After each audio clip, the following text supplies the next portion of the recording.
Welcome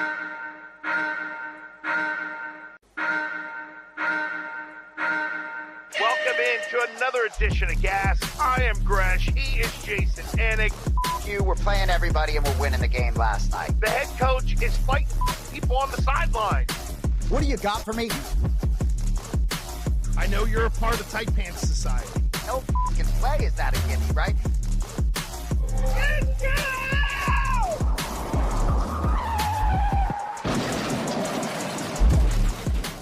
Into another edition of Gas. I am Gresh. He is Jason Anik. And boy, do we have a lot to get to today because the New England Patriots just continue to win and win and win. I know we have our picks, which I am changing right now at the end of the show. And we have some baseball, kind of. There's at least a World Series to be played. Jay, I'm sure that I'm sure, I don't know, are you going to Vegas? Or no, wait. Where's the pay-per-view I'm not going to week? Vegas. And Bono, no. let's get that. Let's get that. Where's the pay-per-view? Where's the pay-per-view this weekend, damn it? Am I on mute? I don't think I am. Hey, no, you're good. Bone, let's get that Viva Gresh Vegas off the screen. There we go. That's yesterday's news. UFC 321 Abu Dhabi, Gresh. My brother doesn't pull the trigger on the international travel for me yet, bro. So I'll be watching that one with you boys. Would you want to go? Like, are you intellectually curious, or are you curious to go to like Qatar or Saudi Arabia or any of those places? It's so funny. I love that Qatar was the first word out of your mouth because my boy Bilal Muhammad is fighting in Qatar on November 22nd. And it's like 20 plus hours. And it's, you know what I mean? I can't make that one happen, you know?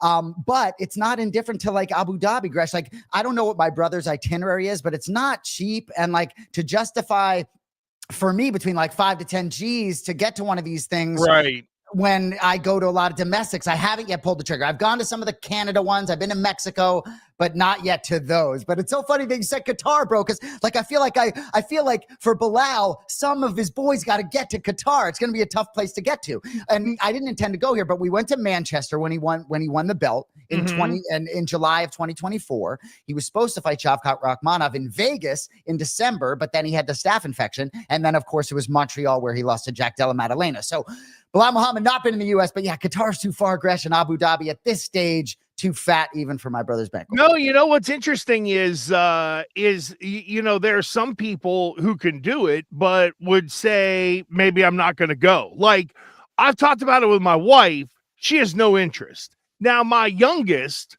would hop on a plane and go to Qatar or the UAE in a minute.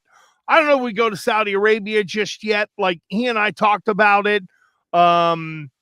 But yeah, if I could wrap my head around the cultural stuff, it would be interesting just to take in a UFC event there. Like whenever they go to Australia, it looks very similar to what it does in the US.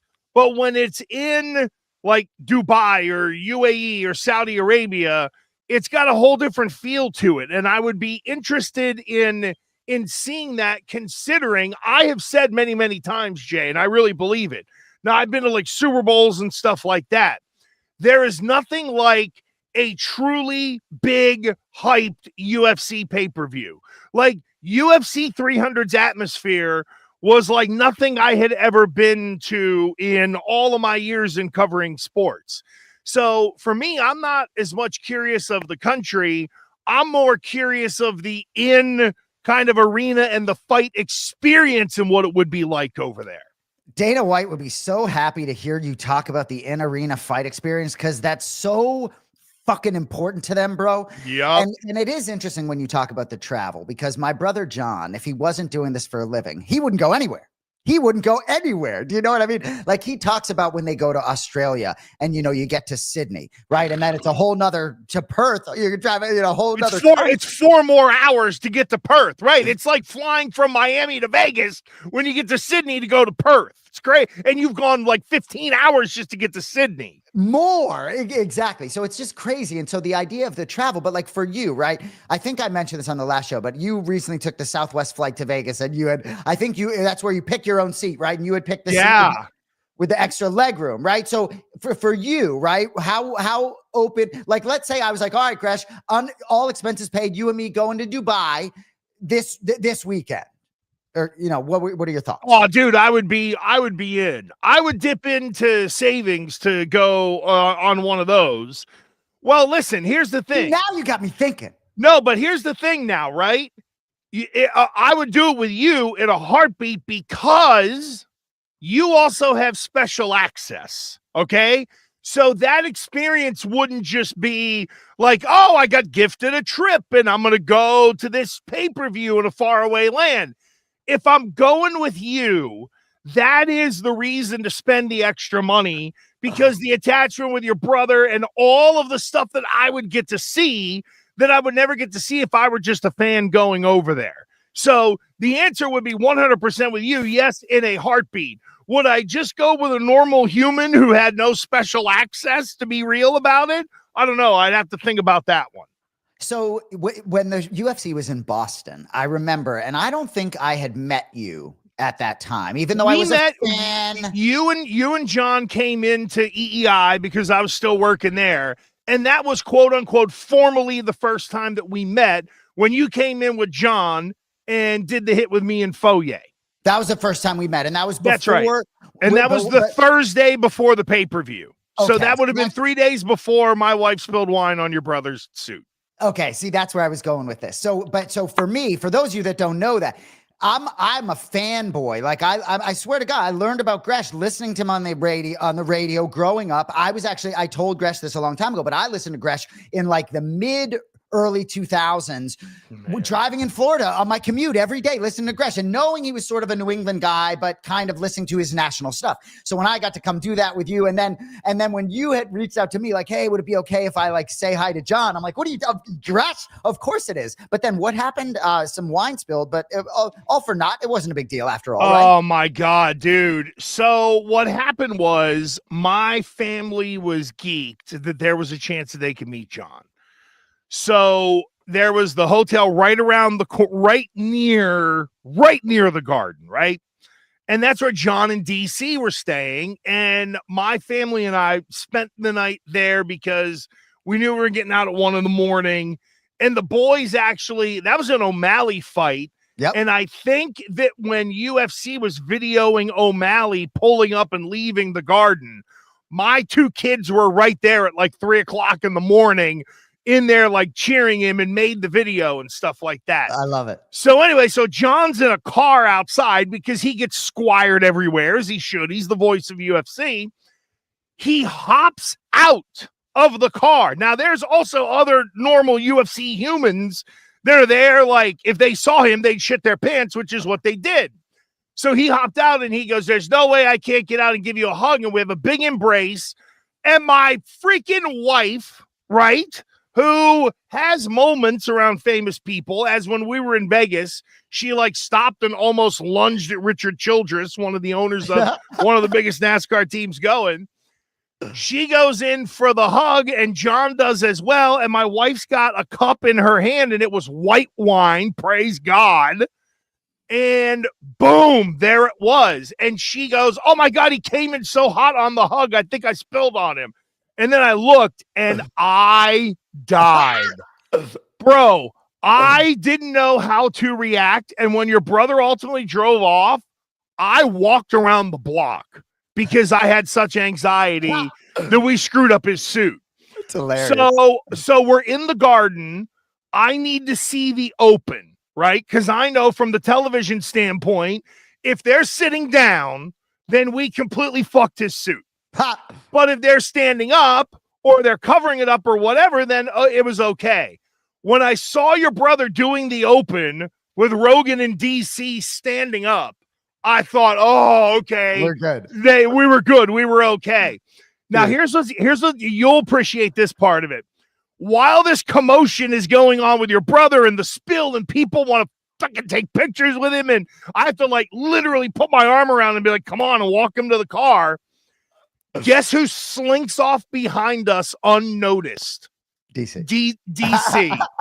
He slinks into a car. My wife like waves to him. He doesn't wave back. Now my wife hates DC forever. And I told her, I said, I don't think that's uncommon, babe, so don't freak out. But he was the happiest person that this whole thing went down was DC, because he got away from the people who had like their DC dolls waiting for him to sign them.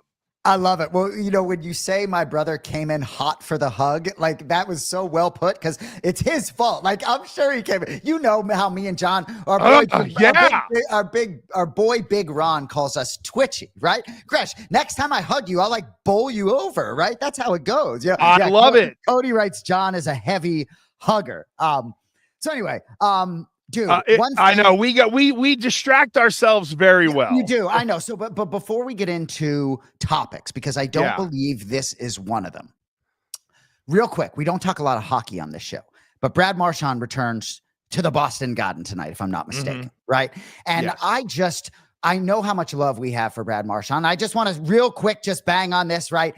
I don't think anyone else is ever wearing number 63, right? 16 combined seasons with the Providence and Boston Bruins, was a huge part of that Stanley Cup win in 2011.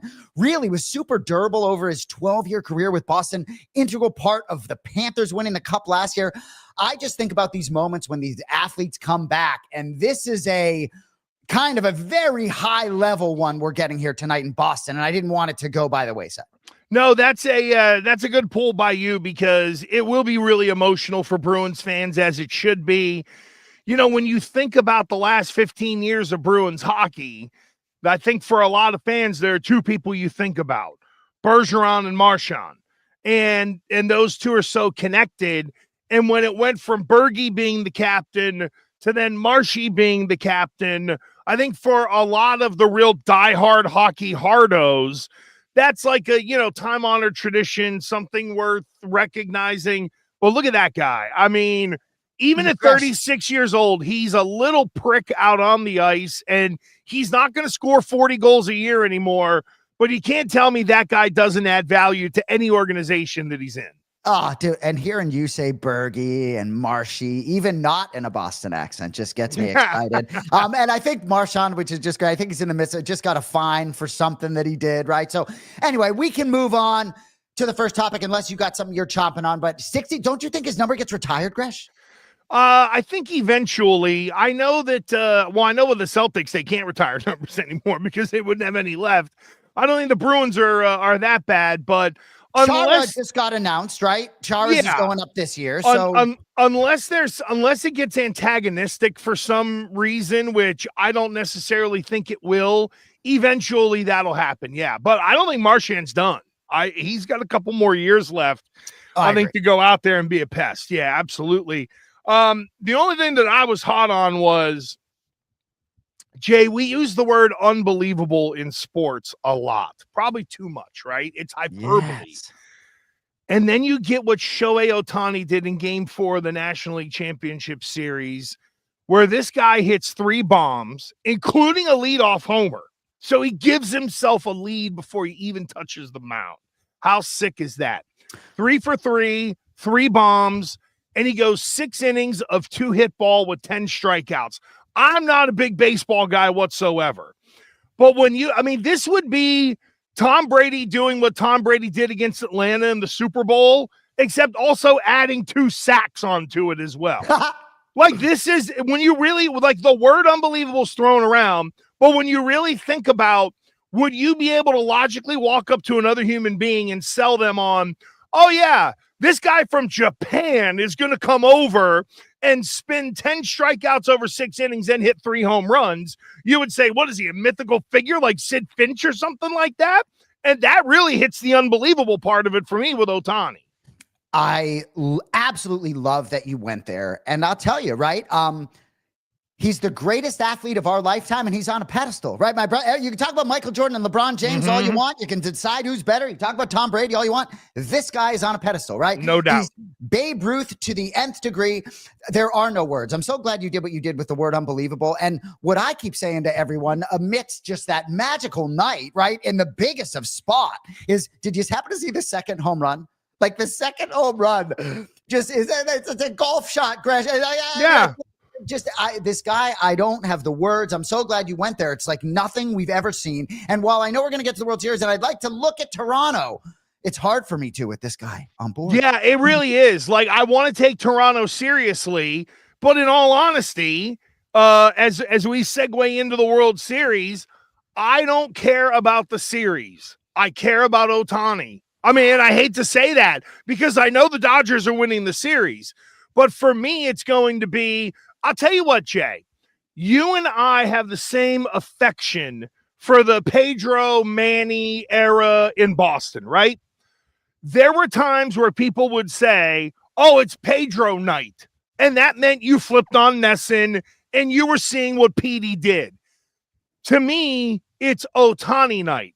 If I flip on the World Series, it might be after he hits a bomb and is about to come up to bat again, or if the guy gets a turn on the mound, I'll be watching that game because I want to see what the guy does, and I don't want to be disrespectful to the teams or the sport or anything like that. I know the Dodgers are winning that series. I don't care in how many games.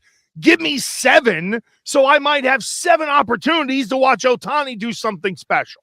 Unbelievable. And it's Ohtani night every night, right? Because he's in the lineup. You know, that line, Gresh, if you're as bullish as you are on this team, I would strongly consider a heavy wager at minus 215 because maybe the Blue Jays are getting a little bit of love because they have home field advantage, perhaps, and, you know, winning game 7, whatever it may be. I believe 7 of 8 Game 7s in baseball had been won by the road team prior to last night. Well, that was a crazy game last night. But for these Blue Jays, you know, I know a lot of people in Canada. There's a lot of sports handicappers in Canada. I work for Oddshark based in Canada. I've crossed paths with a lot of Toronto Maple Leafs fans and Toronto Blue Jays fans.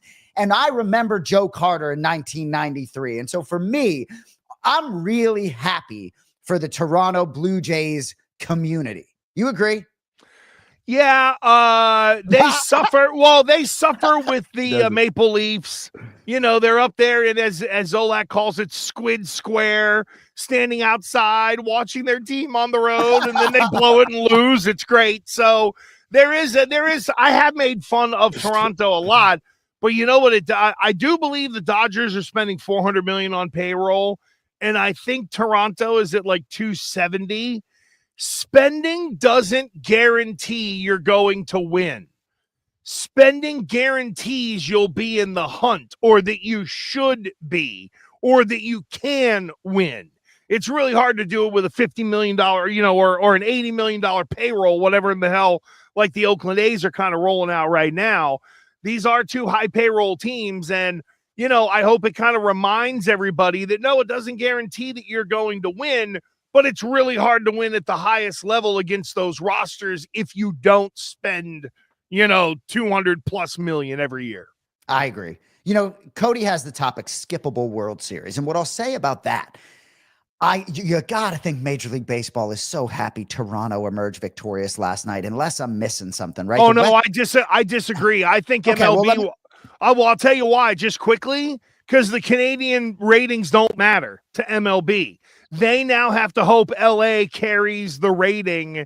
And so that's why I think they would have loved an American market. Okay, so you very well may be right about that. I guess what I'll say in terms of overall fan interest, and maybe it's not a tangible argument that I'm about to make, but the West Coast can get lost in professional sports. And if you're telling me Seattle and Los Angeles out on the West Coast playing in the World Series, I'm probably looking to bet the Dodgers, where this interjection of the Toronto Blue Jays, who played in a very tough division this year, right? Yankees and Red Sox are really not good. You know, Toronto really had a tremendous run, and I like the mojo, George Springer, Vladimir Guerrero Jr., you know, so I think potentially this is the right sort of elixir that could get in the way of the Dodgers, especially with home field advantage. I'm not necessarily saying I'm going to make a pick here, but in terms of the interest, right, I do believe that Toronto Blue Jays sort of fan base is live, and I think this. To me, I have some friends that are really into baseball fans. One in particular down here in Miami, diehard Marlins fan. He watches all this postseason stuff, and I think it's going to be a more interesting series for him. I guess I think Toronto has a better chance to win than I would have thought Seattle did.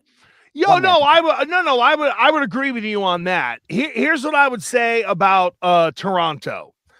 If Vlad Guerrero Jr. can get off early and have a good game 1, and the personality come out, and you see that he's a hoss, you know, trotting that big ass around the bases, I think that would tantalize America a little bit.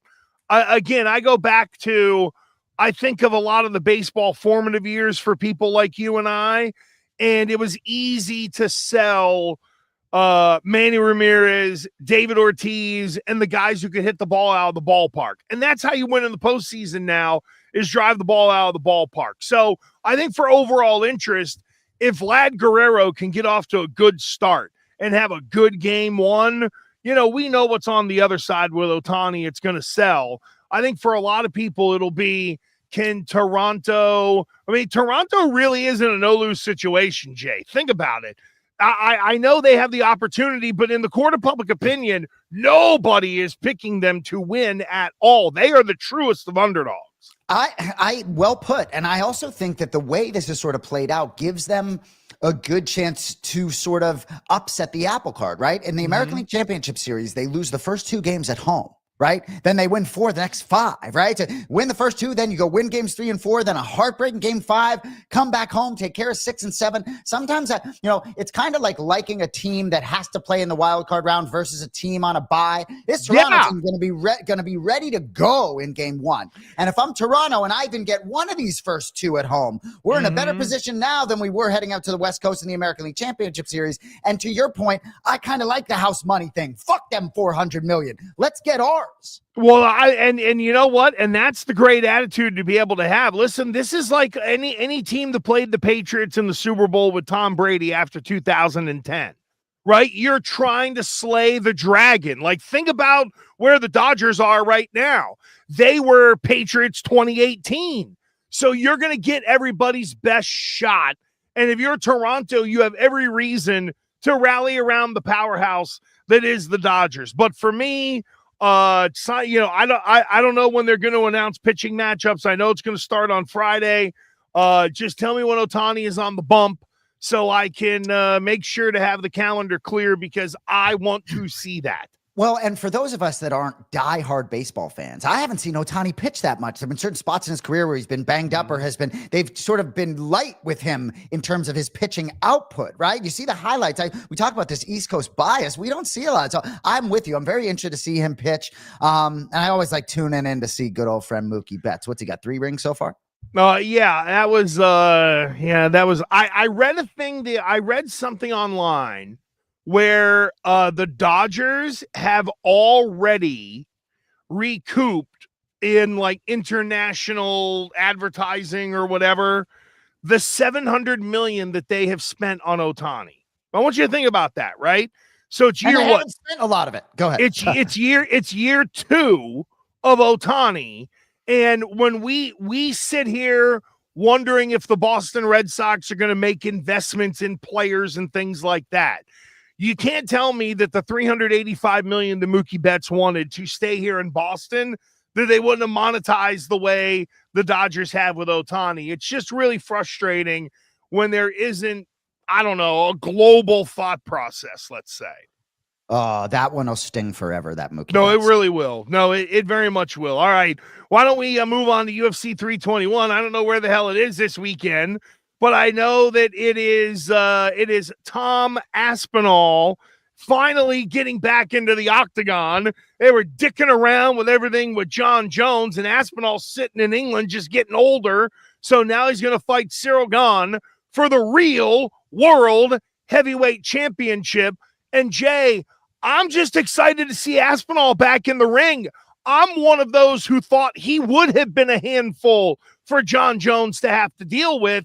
And now I get to see this guy back in there against somebody who, when I first saw Ciryl Gane, and they said he was 6'4" and 265 pounds, and he looked the way he did, I thought, oh my God, this guy, but both of these are 2 horses that are in there Saturday night for the heavyweight championship. And I can't be more excited about it. I love it that size-wise, we're going to get 2 265-pound guys, or maybe 280 by fight night, in there beating the shit out of each other. I agree with what you said about Tom Aspinall. I think he would have been favored against John Jones. I'm sure that information's available, but I agree with you. John Jones not a heavyweight for me. We could have that conversation for days. But I agree with you. Yeah, he's the best light heavyweight ever by far. It might be the best heavyweight. But Love my to God, see I'm him with fight you. Poatan at some point, John Jones. But what I'll say about this matchup, the athleticism of Gane. If anybody hasn't seen Ciryl Gane play basketball, go down a rabbit hole and watch that, right? He can match the athleticism more than I think people can of Tom Aspinall, right? I think a lot of us are happy Tom Aspinall's making the walk again because we're excited to see him win and keep this thing moving forward. Yes, It's going to be very interesting to see if Ciryl Gane gets in the way of this. The way I feel like Ciryl Gane has had some great moments, and I also think he's been wildly disappointing in both his performances and his results sometimes in the octagon. Moments, forgive me, I didn't go down a long rabbit hole here, but some performances were just not a lot of activity, and then just some spots. So it's hard for me. I believe the line Aspinall was minus 380, something like that. Gane coming back 3-1 underdog.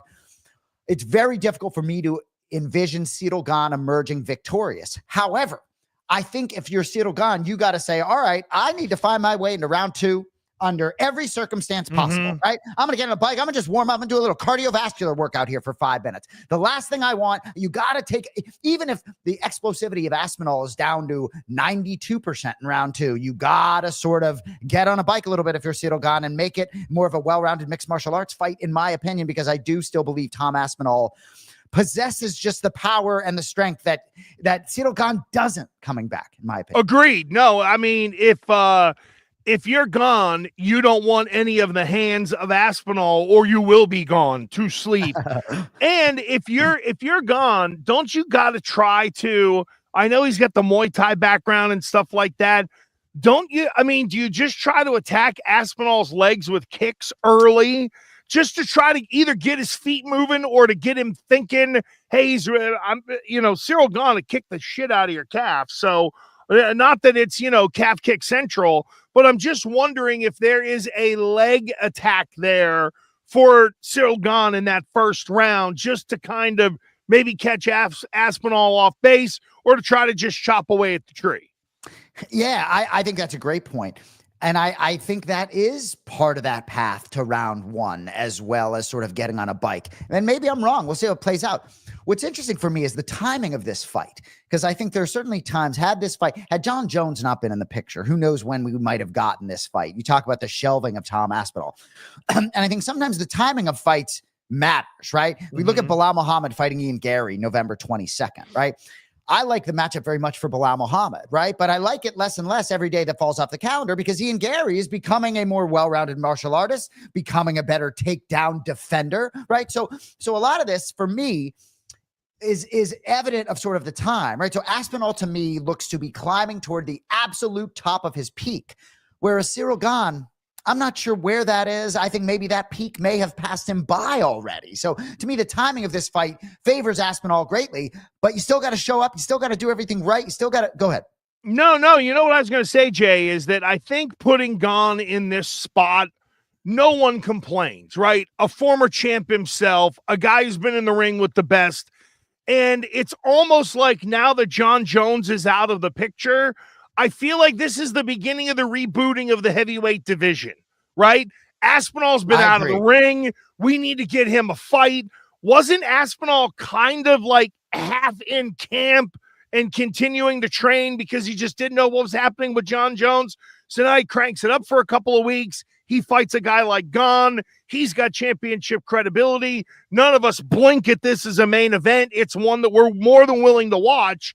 But I feel like now it's going to be, if Aspinall beats Gane, then it becomes the who's next, and we get into the pecking order like we have in the other divisions, because there was just the impediment in the way of, hey, is John Jones kind of in or out? So I feel like, Jay, for me, this is almost a resetting of the heavyweight division.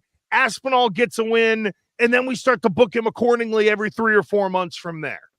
My least favorite question, great stuff there from UFC fans, is, why aren't there any stars? Why aren't there any stars? See Tom Aspinall, right? I'm telling you, this guy, I absolutely love his personality. I love every answer to every question. I love the way he conducts himself. I love the way he treats people. My brother has superlatives for days about this guy. And so to your point about him being on the shelf, right? For a promotion that if Merab Dawalish-Willie is your biggest star, right? Aspinall just hits differently. I love Marab, but you got a heavyweight champion, right? That is the whole package. So, we got this fight, and we even talk at the outside of the show, right, about traveling to UAE or wherever, right? Get this guy in Vegas, right? The next year, going to be on Paramount, maybe something early, and then the White House. I mean, get this guy on my screen. Well, I'll tell you what it is, Jay. The heavyweight division has always sold. Whether it was boxing in the 80s, George Foreman came back in the 90s, and we loved him because in part he was big grandpa, but he's 6'4" and 280 pounds. We've always loved the bigs in the combat sports, even in the faux world of wrestling. I know that's changed a little bit, but think about it in the 80s. Hulk Hogan, Andre the Giant, King Kong Bundy. It was people that you would notice in an airport, so to speak. And that's why this is so important because, Jay, I'm with you. Aspinall can talk a little bit. He's massive in his home country, and that's something that we hear. We never give credit to people who are international fighters and how big they are in their home countries. Can I interrupt you there? Please. Did you see Charles Oliveira going down the elevator? Did. Oh my, dude. It's like the Beatles, dude. I mean, really. And Gilbert Burns has told me that it's that Charles Oliveira in Brazil, because Gilbert is a pretty big star in Brazil. He said Charles Oliveira in Brazil is just bananas. Real quick, there's another title fight here. Virna Jandiroba, Mackenzie Dern. I know. Wow, that was pretty good. That was good. I would have said Jandiroba. Well, it's Jandiroba. We could go, but for days. But I'm just going to tell you, you can talk to me all you want about the main event, but I have to be honest with you. I don't work for the promotion. And all this footage of Mackenzie Dern in a bikini and cutting weight. I mean, I don't even know how to talk to you about the fight. My goodness. Go ahead. Yeah, she's a smoke, man. And here's the thing for those who don't know what we're talking about. Let me just lay it down for you, okay? In certain worlds, there are some people where you would describe a lady and say they are certain hot, right? So there might be some of you who would look at it and say, oh, she's MMA hot or she's UFC hot. No. Mackenzie Dern is just a smoke. That's the way it is. And people are just going to gawk at her and stare at her, but she's going to win a championship, I believe, against Virna. I know that there is a lot of normally where the superficial hype is where I run away from. And there's been a lot of that with Mackenzie Dern. Well, there's also a language issue here, I believe. There's only so far you can go when only one side of a fight can really be promoted and communicate with people. And I think we got to remember that. But that's a hell of a fight nonetheless. And to me, Mackenzie Dern, even though, she's a 9.5 or a 10, she is a legitimate big star and a big time fighter in this world. Yeah. And Cody, correct me if I'm wrong. I believe this is the belt being vacated by, what is it? Yan Xiaona, or is it, it's by Valentina, or is it Zhang Weili? Who's Weili? Yeah. But dude, that's the only thing for me is when you have as DC says, the greatest athlete on the planet next to Shohei Ohtani, Zhang Weili, right, vacating a belt for these two. But Virna is game and confident, but I think you bring up a good point about Mackenzie Dern, because the promotion would love to have her by this relinquishing of the belt by Weili. You get Mackenzie Dern as a champion. It's not as if Mackenzie's on some long fight win streak. So yeah. And Cody said Dern said if it was Zhang Weili, she wouldn't be ready. So there you go. How about Bautista Nurmagomedov? Do you have any thought on that? I know for a lot of just average fight fans, they will see the last name Nurmagomedov and probably just bet him outright. Yeah, it's interesting. Minus 575. It's a big number. Mario Bautista, I believe, last time I was out against Patchy Mix, right? Upset the apple card there, if I'm not mistaken. So doubt Bautista and his 7-fight winning streak at your own peril, if you will. But Heat main card, Volkov, Jalan Almeida, and my favorite fighter that I don't know personally, Ludovic Klein, minus 135 versus Mateusz Hambeki. I don't know if I got that pronunciation's tough. But Ludovic Klein is a very interesting fighter. Not maybe as active as I would like, but I think he has a lot of potential. He beat our guy Ignacio Balmondes. couple years back. Interesting there. That's a good nugget. I'll dive in on that. But anyway, before we move on to football, Gresh, if you and your boys are playing anything in the UFC, don't be afraid to text me some plays or put some out on Twitter. I like knowing where your UFC action. You had a pretty good night gambling at UFC 320, so keep me posted. Yeah. We did have a nice night. I definitely will. I haven't. You got me now interested in Klein. I see minus 135. I like those kind of numbers. Cody, in terms who do you of like in that? See, Cody likes some parlays. Rumbeski. Cody, you like Rumbeski or you like my guy Ludovic Klein? Oh, I like Klein, baby. All right. Just want to make sure because Cody is much more of a mixed martial arts savant. There's no question. He's a sharp, baby. He is a sharp. And you know who's looked sharp now for 7 weeks in a row has been Drake Maye and the New England Patriots. This time they go to Tennessee and beat the Titans. What was it? 31-13, I think ended up being the final. Couple of touchdown passes for Drake Maye. Early in the third quarter, they force a mistake from Cam Ward. Chason gets the ball, hop right up to him. Thank you, free touchdown. Took the air out of the stadium early third quarter. I'm a believer in teams like Tennessee, Jay, and I said this on TV on Sunday. Give them a reason to quit. Really. Give their coach got fired. Give them and you know what? That fumble, Chason pumps it in the end zone. It's 31-13, and Tennessee just laid down after that. And I'll tell you, to me, the grow-up moment for the New England Patriots was the way they handled that game from when they went up 31-13 to the end of it. You know, they limited mistakes. They limited their risk. They were comfortable in who they were. They had the lead. Everybody did what they had to do to make sure it didn't go one way. Like, they didn't have to extend the lead because, to me, I think they could have put 50 on this team if they wanted to. But the defense, ended up holding true. And to me, that was a grow-up moment because that was how do you handle prosperity? They handled it pretty well, and they did it on the road, too. Great stuff. And you texted us in the group before, and you said, and I quote, and I couldn't believe this was under AG, Andrew Gresh on my phone. I'm fired up, comma. Right? This doesn't have Gresh. Gresh not fired up about the Patriots in the way that when Gresh says, I'm fired up, the Pats win, there was a grow-up moment. I absolutely love everything you said, right? And I love that when you started, you're like, what was it, 31-13? Gosh, doesn't it feel like the Brady days where it's like, they beat Carolina. What was it, 42-6 or 42-13? Mm-hmm. And it's so interesting, Gresh. I couldn't agree with you more. I'm sitting here watching this Tennessee game early on, my mom's here sweating it. She had to go, she's a realtor. She had to go show a property. The Patriots are losing at halftime. And I said to my mom, I'm like, they're going to be rolling when you get back. It's unbelievable how predictably good this team is. And Gresh, at the beginning of the show, you talked about the word unbelievable. Mm-hmm. And the hyperbolic nature of the word unbelievable, how we overuse it. Your reference was to Shohei Ohtani. And I agree with you. Like the New England Patriots, I've thought about this word unbelievable, and that word does not apply, right? I've said over and over again for the past couple weeks, I believe them to be a contender. I believe they have a shot, and it's not unbelievable. We thought this was maybe possible, right? And next week they host the Browns. There's a lot to get to with that game, but I'm not surprised at all. I believe this is one of the best teams in football. I believe they could be vulnerable in certain matchups, most certainly, potentially on the road. But if you're the Kansas City Chiefs right now and you're Patrick Mahomes and you're looking at the AFC and you're just peeking, you want that New England outfit coming to town in the postseason? I don't know. Who do you fear more, Josh Allen and the boys, or a brand new test in 23-year-old Drake Maye with sort of the whole organization rolling? I'm all fired up too, Gresh. No, I mean, I think not only the way May is playing, but the way this group is responding to Mike Vrabel. And you could see Patriots are now plus 135. I mean, at the beginning of the year, they were, I think it was like plus 900 or something like that.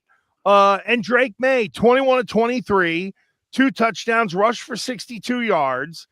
First player in NFL history to complete 90% of his passes and rush for 50 yards in a game. Maye's 91% completion rate surpasses Tom Brady's for the franchise's single game record. But what gets me is this is now the 7th week in a row where we have seen Drake Maye stack more good performances. And it's not just the deep ball down the field. Everybody is freaking out about that. To me, it is how he has improved in the pocket. And he hasn't gone backwards yet. We haven't seen the game where he runs out of the back of the pocket and does something stupid, right? We haven't seen him pull up and just run when he shouldn't when someone's open down the field. We've seen growth and maturity in the way he operates in the pocket. And that is leading to, along with some good play calling, the success down the field because he's setting his feet. He's not dancing around back there anymore. That's what really excites me about Drake Maye. I've known he's got the great arm talent, and he's proving it. But he's also thrown to some guys that are pretty damn wide open because plays are working. They're blocking it up, and he's setting his feet and throwing a good football. Dude, great stuff there. And Stephon Diggs is twitchy. Kayshon Boutte is a big target. I mean, they're deep out there. You know, it's funny. Mike Vrabel's having a difficult time curbing his enthusiasm in moments. And one of the things about Drake Maye, a couple things quickly, and both are tied to the brain. I think he's been smarter this year. I think there were certain times where we're like, all right, young kid Drake Maye, does he have the smarts? Does little kid Drake Maye, does he have the smarts, right? I think he does. Josh McDaniels has had a perfect season, if you ask me. I mean, just even the way just hammering Ramondre. I absolutely love the way Drake Maye, but the brain, the smarts, right? You see him hit his head on the ground. You see, I brought it up last week where every game he's sort of touching his head a little bit. And I'm telling you right now, you have to be able to eliminate the thing when your head is hitting the ground after being tackled. If you're going to get drilled in the pocket and have a head injury, but hitting the ground, you got to avoid that, or else wear the Scully cap or whatever that is. But hitting your head on the back of the ground, you have to be able to avoid that fate. I see Baker Mayfield all the time be able to avoid his head. He plays with reckless abandon, and he's able to avoid banging his head. He learned. Yep. No, I'm with you. They learned how to take a flat back bump. They learn how to fall like a wrestler and tuck their chin so they don't get smoked. I mean, Tua is the perfect example of that. Exactly. Remember in Cincinnati a couple of years ago? It was as if he couldn't protect his neck. It's crazy. Yep. And he ended up knocking himself out. I'm with you on that. Hey, one other note I want to add about the play action stuff. Yes. Let's also remember that in play action, you're making it easier for the quarterback. Okay. There have not been a lot of times this year where, like Tom Brady, we've seen Drake Maye with 4 wide receivers or 3 wides, a tight end, and a running back, and him in empty and just standing back there and doing his thing the way Brady did, right? When you go play action, and it's not dumbing down the offense. It's just the way that when you're play action, it's normally 1-2. I got one guy. Here's my first look. Here's my second look. And if it isn't, I know I'm gone. It makes the decision-making process easier for the kid while he gets comfortable in the pocket. That's, to me, where McDaniels has really excelled in getting the mind right for this kid. Because when you have success, when you can just go play action 1-2, it will lead to you learning more coverages and them getting to the empty sets the way we used to see with Tom Brady and maybe them operate a little more quickly. Great stuff. I know we're going to give you some bets for week 8, but I just want to mention one thing to you that I think is kind of interesting as the Patriots have this matchup with the Browns this week. So if you recall, in the 2018 NFL draft, Sony Michel was drafted by the Patriots 31st overall. And then Nick Chubb, his college teammate at the University of Georgia, drafted by the Browns with the 35th overall pick. Both obviously had, Sony Michel, I think he won a couple of chips, but Nick Chubb, clearly the better back in that spot, right? So it's interesting this year, right, where the Patriots selected Trevion Henderson with 38th overall, and Quishon Judkins, teammate at Ohio State, goes drafted 2 picks earlier. He started to really explode for the Browns. He, I think, is the guy you need to stop if you're the Patriots going into this week. And I think it's interesting because Trevion Henderson, some people talk about him being underutilized. I just think, getting his feet wet a little bit. But I just thought it was an interesting comparison. Patriots didn't have the option to take both guys, right? Judkins went 36th overall. But I think a lot of people thought when Henderson slipped to the Patriots that maybe the Browns had taken the wrong guy. And it appears to me maybe they didn't. Well, I would say this. The Patriots have other running backs. The Browns don't. So that helps Judkins getting into the lineup. And Cleveland is just ass offensively. So, yes, Judkins has had success, but none of it has really led to anything because they're just a mess on that side of the ball right now. They're playing a young quarterback. I don't know what the long-term goal seems to be there, but I'm with you. I think I got to preach some patience to people with TreVeyon Henderson. Yes. He did well coming in. He needs to evolve and grow on third down. Now, you have to have that happen in practice before you can trust him to put him on the field. See, this is where if Antonio Gibson were healthy, it really would have stood out, because they would have given the Henderson reps to Gibson, and then it would have felt like they're freezing him out a little bit. But we haven't really noticed in terms of the rotations, because they need the kid to be able to play. But he's got to gain some trust in practice from what I've been hearing, and they'll get him right. They'll get him right. Like, he's too good a back to not get right. And I also think, too, Jay, for some guys, not all, but for some, there is learning to run NFL style. Like, Ramondre kind of had that coming into the league, just a big physical style. I think Henderson is learning he's got to pick up his physicality to be able to use his quicks eventually. And everybody is losing their mind over it because we want the instantaneous reaction. Okay, well, the reason a rookie running back is doing well in Cleveland is because they have very little they can else do on offense, and he's really the best back they have, so they're going to go with him. If Ramondre wasn't here, they would be force-feeding Henderson a hell of a lot more. Those points are very well taken. And while I do agree with you, I still believe Judkins has done a lot of, he jumps off the screen to me in ways, not just because he happens to be getting carries. All right. Shall we move on to our picks for week 8? Yeah. I would say let's move on to the picks. And I may not have thrown into the chat that I tweaked mine up because I had some totals in there. That's okay. You can keep your 3. So let me. I made the necessary adjustments to be able to keep up with the bit the way it was intended. And so all right. So I'm gonna take this here, right? So last week we began a bit gold, silver, bronze. We each were picking 3 NFL games against the spread. I'll tell you how we did last week, but Gresh this week switched it up, had a couple totals in there, and then a money line bet. I don't mind, Gresh. You can go that route. I just want to be prepared if we're totting out money line bets, because I used to I do another show called Last Men Standing with Tony Farmer, and we used to host a show in the Huddle last year on Oddshark, and he used to give out like Chiefs minus 400, and I was like, can I do that? Can I give out Chiefs minus 400, or do I have to lay the 9.5 here? Right. So we were always, I'm from an against the spread DNA mode in my past, but for anyone who watched last week, Gresh, we hit 5 out of 6. We were doing a silver, gold, and bronze, right? We both hit our gold picks. We both hit our silver picks. I hit my bronze. So we gave you 5 out of 6 hits, Gresh. And what I will tell you, your gold medal pick of last week was the Panthers minus 2, right? Mm-hmm.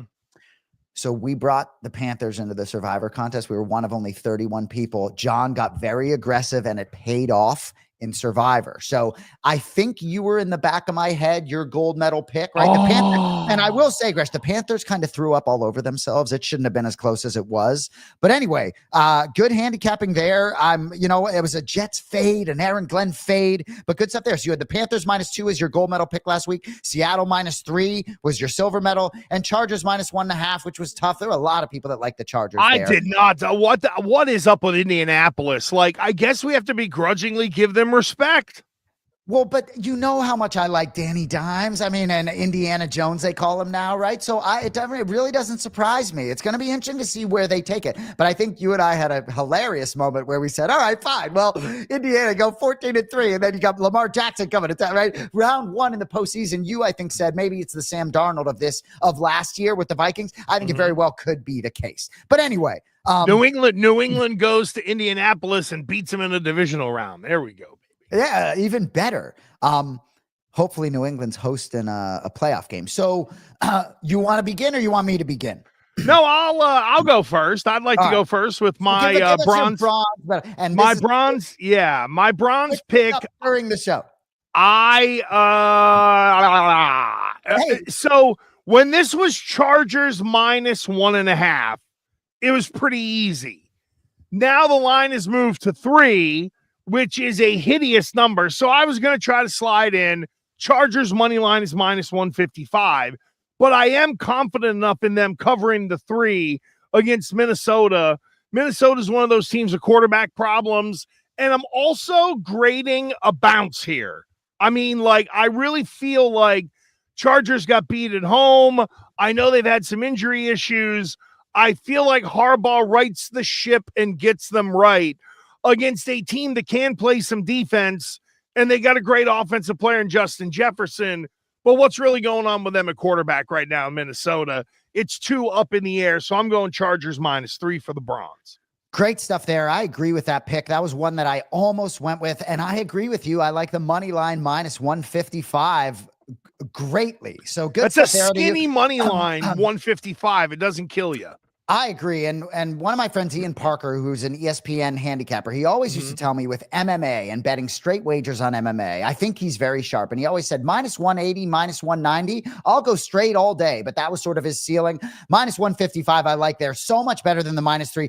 That Chargers' ability to protect Justin Herbert scares me a little bit, but that's a little bit of a Vikings fade there. I agree with you about the quarterback. And quick turn Thursday night, I like LA as well.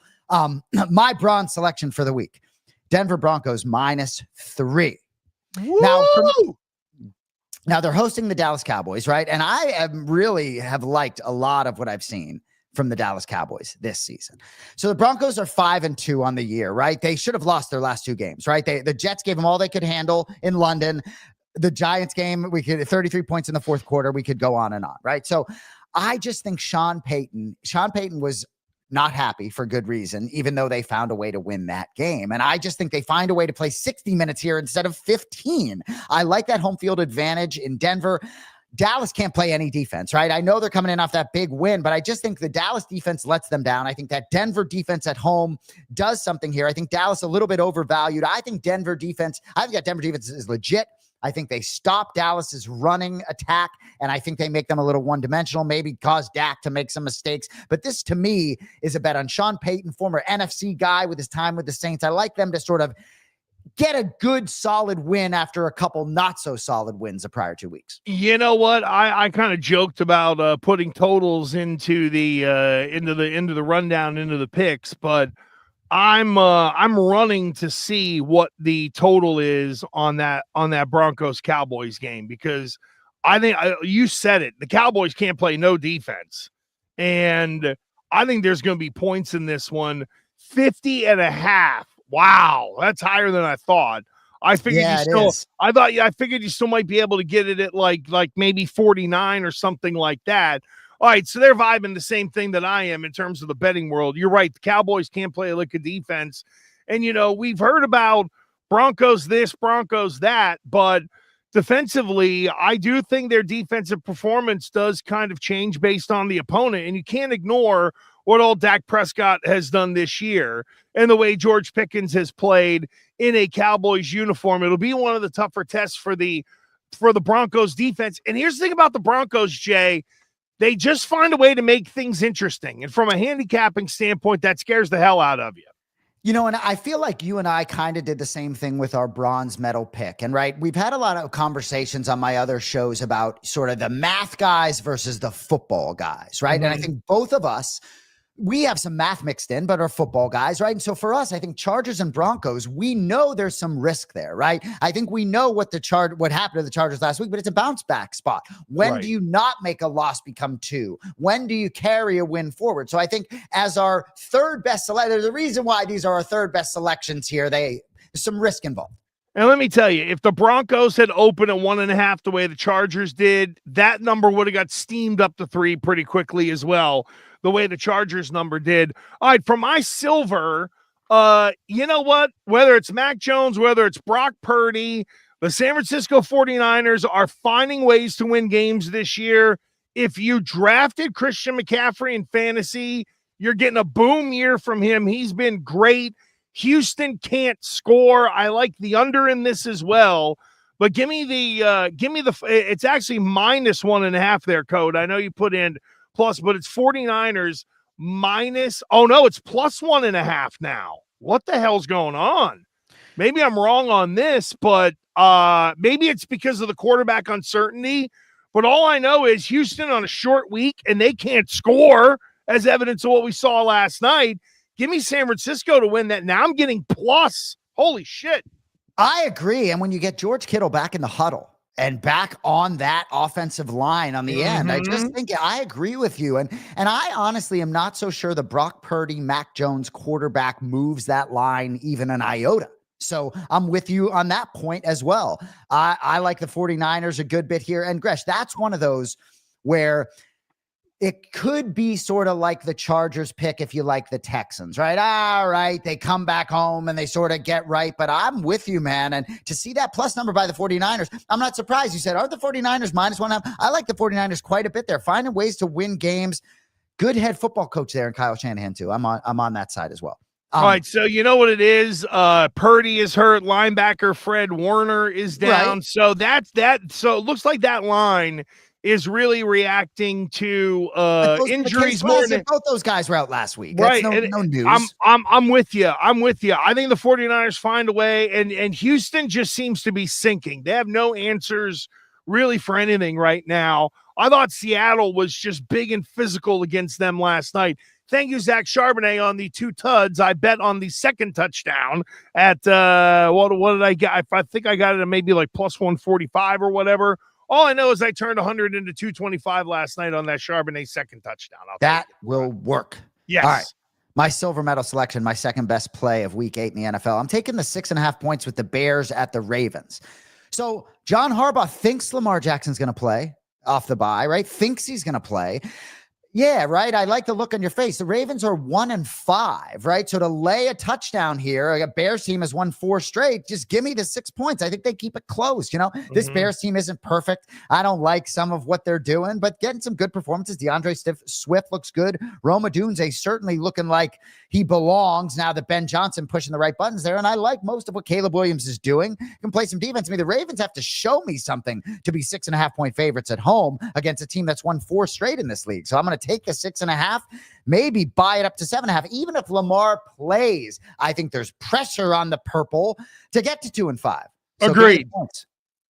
I think taking the points there is smart, whether Lamar is back or not. And here's the thing about Lamar: if they rush him back a little early, he's going to be limited. So they literally have to let this heal before they can get him back in the lineup. So I think there's a pretty good chance that Lamar is going to be out, and that 6.5 will end up feeling like a steal. You know what? There's very few times that I ride the local train, right? Where you ride the local train. Yes. But this is one of them, because I just don't know. I think if you're New England, there's 2 things in play here for the Patriots -7. Okay, number 1, they do have momentum. Number 2, if you're New England and you load up to take away the run against Cleveland, what do they have left? In my opinion, not a lot. But Jay, here is the part of this that I think people are forgetting about. Mike Vrabel gets fired at the end of the 23 season. He comes here at the beginning of 25. Do people remember where he spent 2024? Embedded inside the Browns organization. And don't think he wasn't paying attention. So he knows what's going on there. He knows where the holes are. I think he understands this D-line is going to be one of the best they play against, but there's other ways to attack them. This could end up getting tilted, really, if for anything else, that I just don't think the Cleveland offense is going to be able to score very much. Long-winded way of saying, give me the Patriots -7 at home against a really bad team. Really bad team on one side of the ball. And I absolutely love that you're going there, but that Browns defense is legitimate, right? And that is probably why we're seeing this line at 7.5. But I will tell you, right?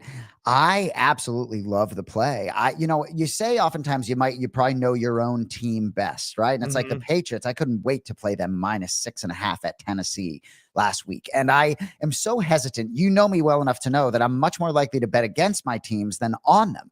But the eye test on the New England Patriots right now, and your point about Mike Vrabel is what takes it over the edge for me. There you go. Yeah, me too.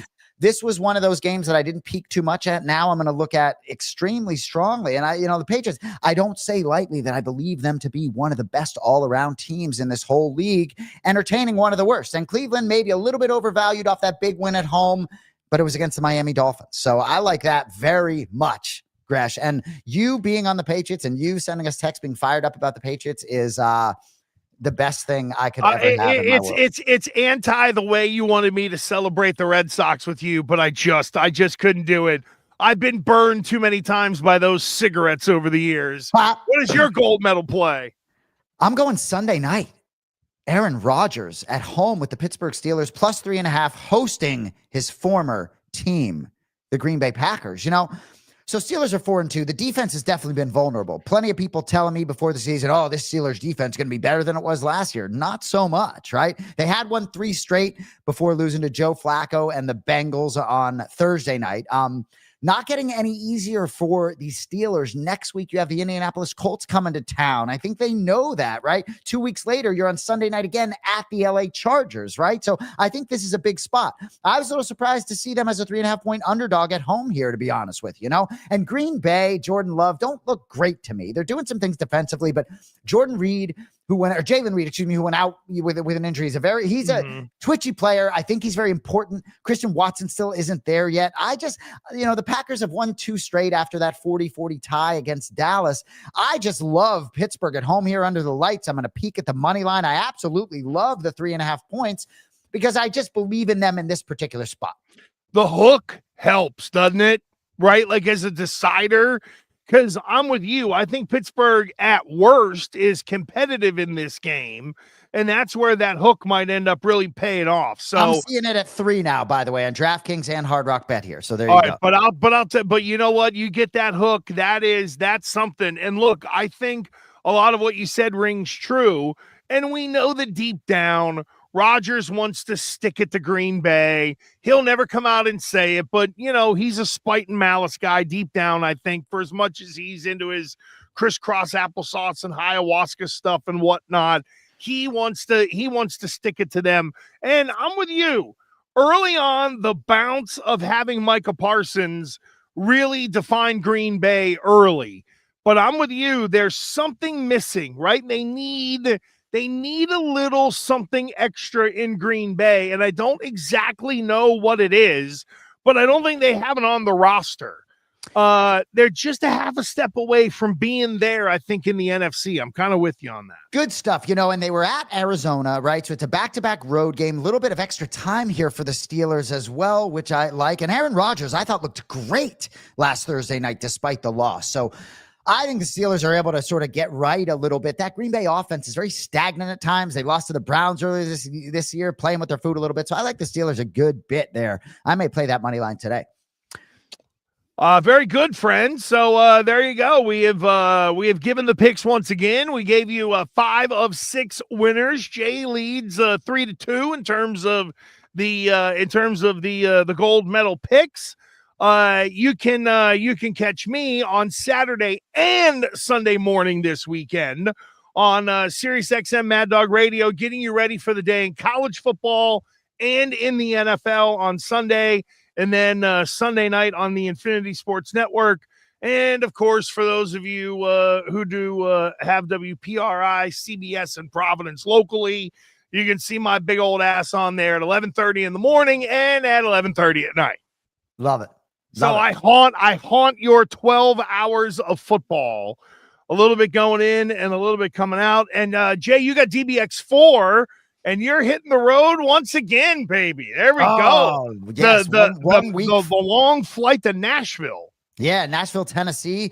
DBX goes on the road for the first time. We've done all our shows in Miami. This is the first one on the road, October 30th, Halloween Eve, live from Nashville, Tennessee. I think the building holds 4,500, 5,000 people, so that should be fun, doing some post-fight interviews with, a bigger building full of fans. So I'm looking forward to it. Gable Steveson headlining. So pretty fired up. I don't know where gas will slot in next week, but I'll be on a plane probably at this time, but we'll find a slot. No, we'll definitely find a slot. And the debut of Gable Steveson in DBX. Yeah. Interesting. Can't wait for that. Well, I mean, yeah, I'm. You know what? I need to see him because I was going to say, how is that guy going to survive in that world? I'm sure he'll do okay. Don't get me wrong.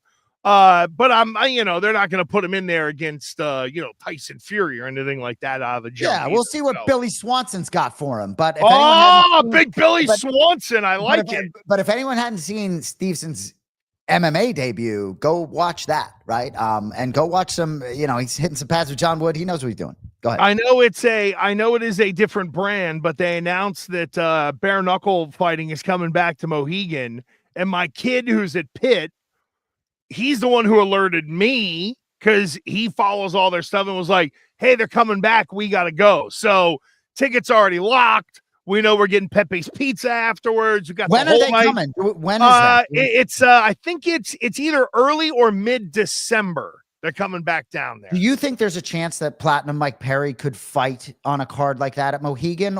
Yes, I do. And I'll tell you why. That's an 8,000 seat arena. And I know they've done good gates in Philly and stuff like that. But to me, they do pretty good. Like they're in the 4,500 to 5,000 range. But if you want to fill that building, put Mike Perry and his big mouth on the card and you will see people show up. I'll tell you. I love it. Well, that may get me on a plane up there. I like it. There's a lot of, hey, listen, come hang with us. I got the guest room. Come hang out. You're good. Free lodging.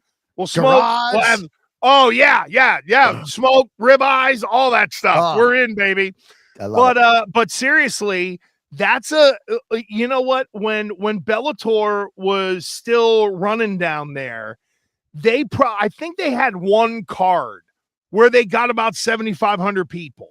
And it was bigger names at the top of the card, but it can be done. There's a lot of good fight fans there.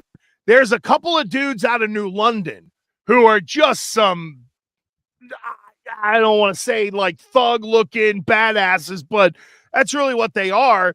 They get a couple of those New England kids in there in those early fights, and the people love it. They're swinging, they're freaking out. Their mom's in the stands and shit like that, where the family's going crazy. That's where we first met Johnny Eblin's dad.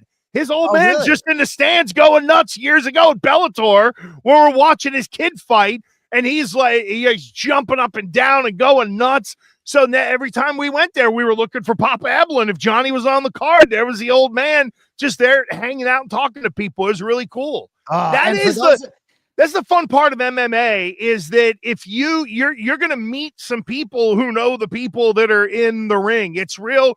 Like grassroots, they're not sitting in luxury suites and stuff like that. They're sitting in section 101 with Uncle Chucky. They just got their big beer. You know what I mean? Exactly. I know you got to get us out of here, but we've talked about Johnny Eblin before. For those of you who are just UFC fans, Johnny Eblin is one of the best mixed martial artists that maybe you've never heard of. So EBLEN, go look up that guy. But I know you got, where are you going badass. You got some 11:30 today. What do we got? I got a thing I got to do. Sorry. Well, leave it at that. No. You know what? Yesterday, my father-in-law woke up and decided to just get my oldest a car. So my Monday got completely disrupted because it was, we need paperwork. We need this. We need that. It was like, it was like one of those, like a sperm of the moment type thing. It just boom, and there we go. And it was like, oh shit. So yeah, I got a little extra to do on the plate today. I knew Cody would like that. Thank you very much. It was a good line there. I appreciate you all. We appreciate you all in watching Gas. You catch us here each and every week. We will see you next week at some point on the weekly calendar. Everybody have a great week. We'll see you here on Gas.